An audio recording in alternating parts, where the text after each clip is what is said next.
In the name of the Father, and the Son, and the Holy Spirit, one God. Amen.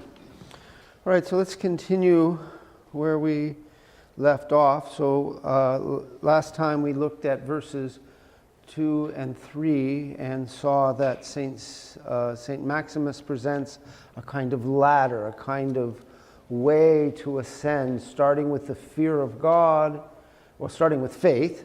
Starts with faith. And it's what faith, because you have to believe there's a God, that there's a reason for things, that there's that God is actually at work in the universe, right? It's not just a matter of luck. It's not just a matter of, it's neither just luck on the one hand, nor is it our fate on the other hand. No, we believe in a God who's actually providentially at work in the universe for my salvation, and that then creates a sort of fear of God, because if I start to despise God and ignore Him, or ignore His commandments, or ignore the people He puts in my life, then He'll get my attention. Life has a really I've often said that God is, that pain is God's little gift to us to say, attention, attention, oh yeah. It works marvelously well. So, and this fear of God then motivates us to control ourselves to a certain extent. And this control is just purely external, right? I just make myself do what I should do or not do what I shouldn't do, even though the passions are raging inside me. Why do I do that? I do it out of fear of God, right? And that creates a kind of suffering. But this, now I am already a martyr. Do you realize that? You're already living a martyric life because for Christ's sake, you are willingly enduring suffering. Right? We used the example of ice cream last time. Someone told me they really liked that example.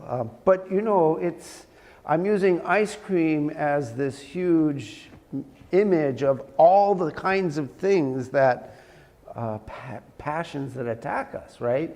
And by me willingly suffering my self-imposed deprivation and not having the ice cream, I'm bearing witness of Christ. I'm at least beginning to bear witness to Christ, right? I'm certainly not Andronicus yet, the saints we celebrated today. I'm not there yet, but I'm on that road. And so, in a certain sense,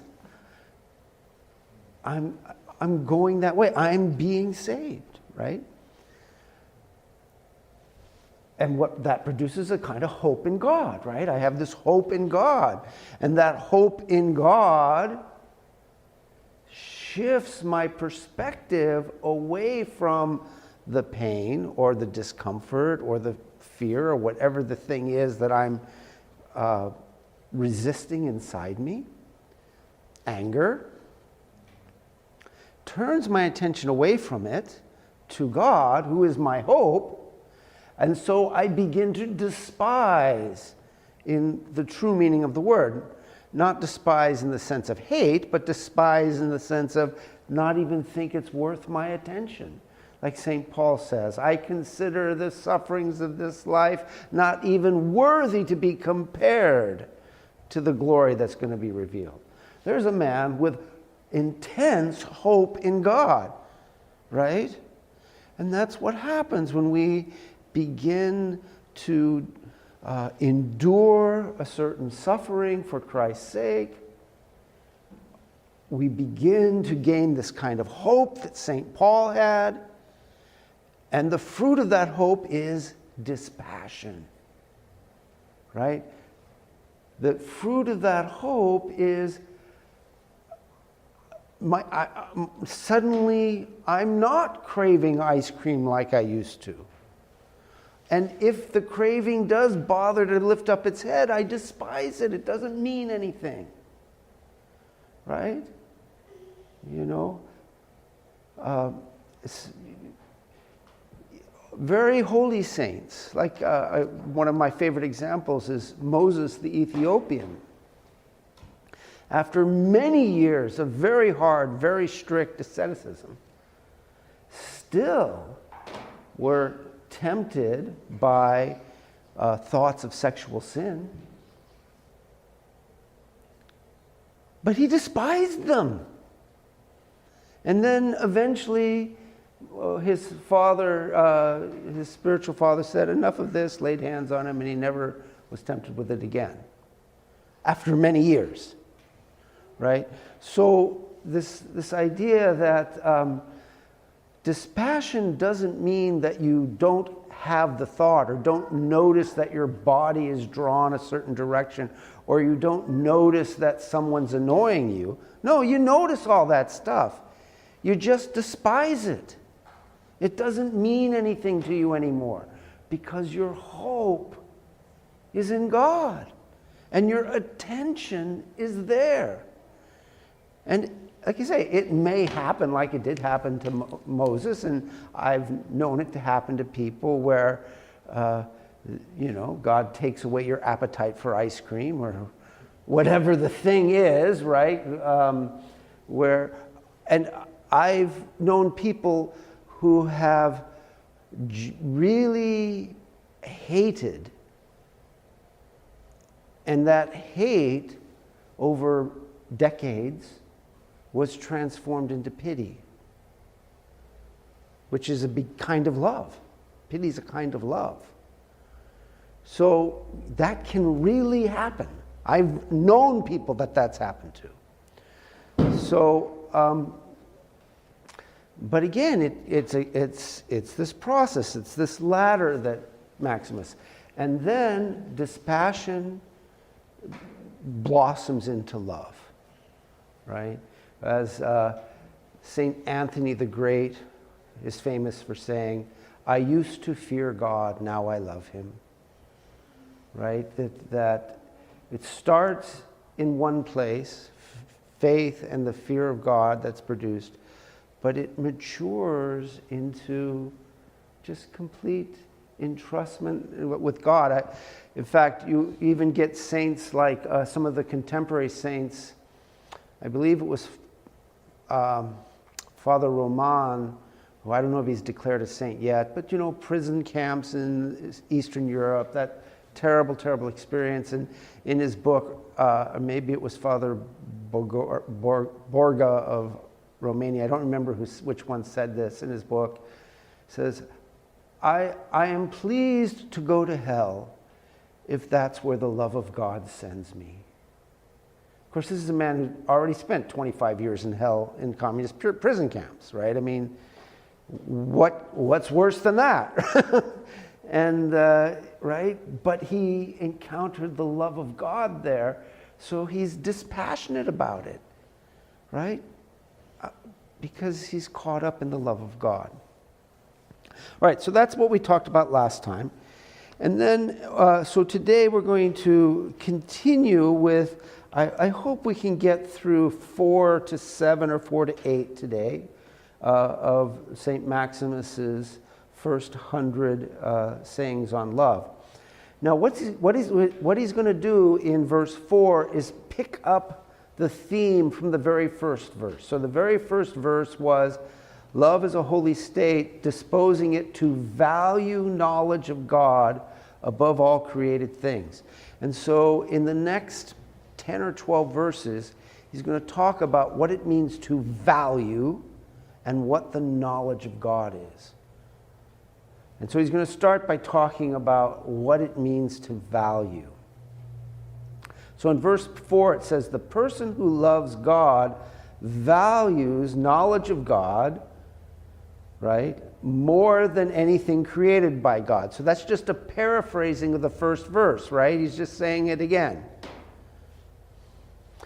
But then he goes on to say, in the first verse, he says, you can't hang on to it if you're attached to worldly things.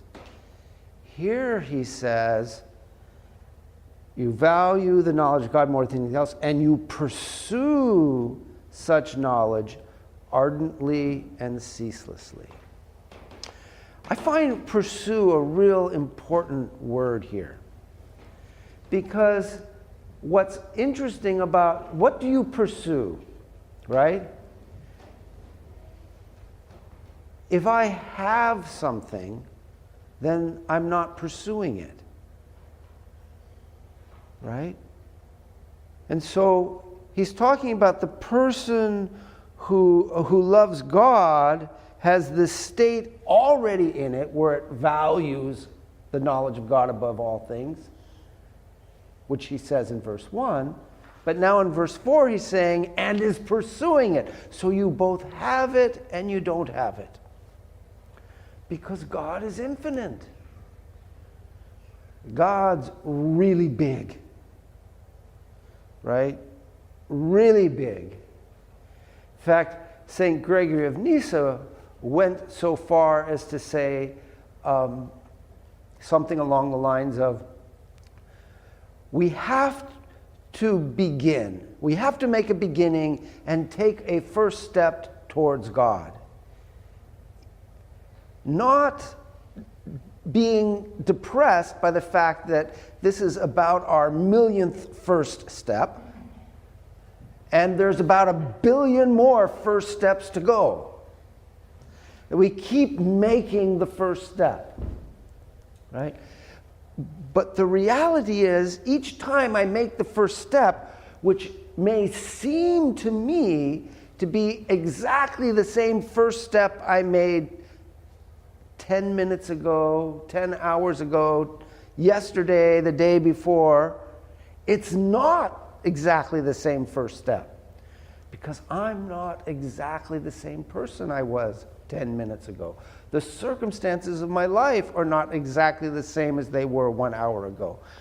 And so this is why people will often come to confession. Oh, Father, I did it again. Father, I keep doing, I keep saying the prayer. I keep resisting, but the temptation comes back. But this. So am I damned? The question is in their mind, am I damned? It doesn't seem to be working for me, Father Michael. What do I do? I said, well, you keep doing what you're doing, because this is how it works. This is what it looks like when it is working. When it's not working, what it looks like is you don't give a damn and you just go back to the sin.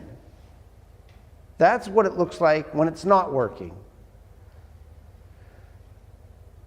But when it is working, you're continually resisting. You're continually pushing. And it doesn't feel like you're going anywhere because you're continually pushing. We have in our head that we think, well, it's kind of like the naive gardener who thinks, if I just bend over and pull this weed, I won't ever have to do it again. But no, our life is a garden full of weeds, and some of them are very pernicious. They've got roots that go like for 20 feet underground, and they pop up and all over the place. And how can I kill this darn plant? Well, the way you kill it is every time you encounter it, you bend over and pull it up by as much of the root as you can, and then you go, some plants you have to burn. Others, some you can just throw on the ground and they'll compost, but others, if you throw them on the ground, they'll just reroot. Especially here, right, where it's so wet. And that was never a problem when I lived in California, right? It was never a problem. You got something out of the ground, it was going to die. It didn't reroot. But here, it reroots. All right, so, and this is what happens in our spiritual life. So, what's he saying? He's saying that when we love God, we not only value the knowledge of God, this knowledge of God that this love disposes us to love him above all created things, but we also pursue such knowledge ardently and ceaselessly. All right, so this is what it is to love God. It's both to have it and to pursue it. Why? And I think that's what verse 5 is about. Verse 5 sort of starts to answer this question. Why is it that we have to love God more than any created thing? So he explains, if everything that exists was made by God and for God, and God is superior to the things made by him, he who abandons what is superior, remember back up in verse 1 where he said the problem with being attached to worldly things is that we don't have lasting possession of the love of God, right? Or, lasting possession, of the love of God that values knowledge when we're attached to worldly things. So in verse 5, he's saying, look, we abandon what is superior and devote ourselves to what is inferior. We're showing that we value things made by God more than God himself. And of course, right, Romans chapter 1, verse 25. The fundamental problem with all the brokenness of humanity, St. Paul summarized, is they worship and serve the creature rather than the Creator. And one more thing, what was it? Do you remember, you guys? They were not thankful. Right? What does the word Eucharist mean? Show thanks, give thanks, be thankful. Right? So that's why the communion of the body and blood of Christ is so, that's one of the, who could number the reasons why the Eucharist is so central to having any sort of stability in the life of a Christian. It's the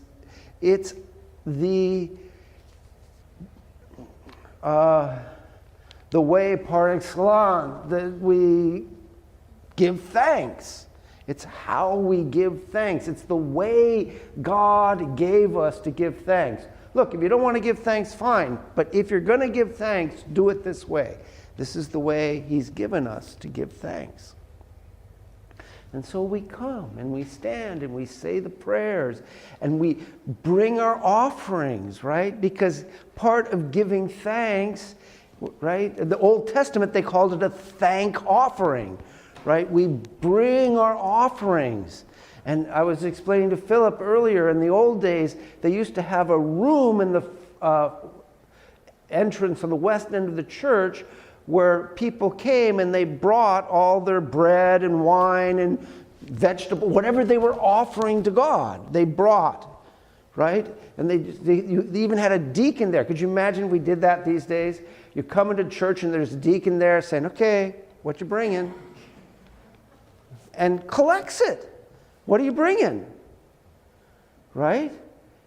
And then at the point of the liturgy where we now do the great entrance, what used to happen is the priest and his entourage went out through the congregation of people who are now gathered. This is well into the liturgy. Everybody's there. Everybody's left their offerings in the back of the church. And he selects a loaf from all the breads that people brought, and some wine from the wine that people brought. And then he goes back up to the altar, right? Bringing the actual gifts that the people brought that day, right? And so it really is the Eucharist. It's our thank offering. Offering to God some of what He's given to us, we give back to Him, which He then gives back to us as Christ Himself, His body and blood. Right? This is the Eucharistic life. I receive everything from God and I'm thankful for it, therefore I give it back. Right? And there's all sorts of ways. Right? We give back by bringing gifts to the church, which I strongly encourage. The church is not supported by the state here in Canada, so without the gifts, the quality of my diet decreases dramatically, which is probably good for my soul, who knows. But that's not the only way, right? We give gifts by helping the poor, by all the various ways, Red Cross, all the ways that we can give back to God what He's given to us. And then, just as in the Eucharist, God finds some way to give it back to us again so that we can offer it to Him again. This is the life of thanksgiving. So, verse 5, right? This is what he's alluding to, is that problem in Romans chapter 1. We value things made by God rather than God Himself, and the result is all the kinds of perversions and screwed upness. Isn't that an interesting word, screwed upness? I don't think you'll find it in the dictionary, but it should be in their dictionary. All right. Then verse 6. So now he's going to go back to this theme of what it means to value, possess, to pursue the knowledge of God. It says, when your nous, or your intellect, okay, let's talk about that for a minute. The word intellect.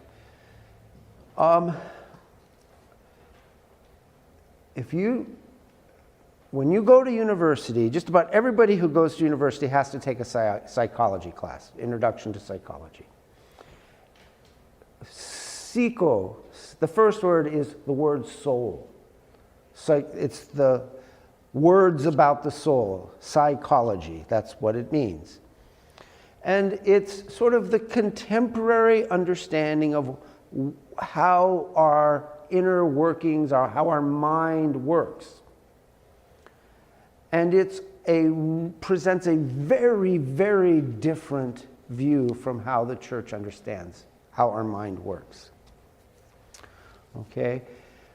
So, in the church, when we talk about a human mind and how this process works, we talk about a mind, which we're using the word intellect. So throughout the Philokalia, the word that we would call mind is translated intellect. And it's the Greek word nous. N-O-U-S, nous. And this noetic part of us, this mind, would incorporate some of what we call heart in English. Right? It would also incorporate, it would have two aspects. It would have one aspect that relates to God that we might say is intuitive. And another aspect that relates to our physical body, our sensations, that we would call rational. Both are good. The noetic or intellectual, which again, in English, when we say intellect, we usually mean rational. But in the Philokalia, the way it was translated into English, they reserved that word intellect to refer to that part of our mind that is intuitive and relates to God. It's often equivalent to what we mean when we say things in English like, I know in my heart. I feel it in my heart, right?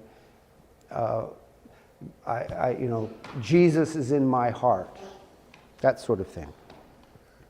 All right, you know what? I've already gone a long time, so let's pick up next time talking more about this concept of nous, mind, heart, and because it's really central to understanding what Maximus is talking about. And then we'll go on, all right? All right, God bless you.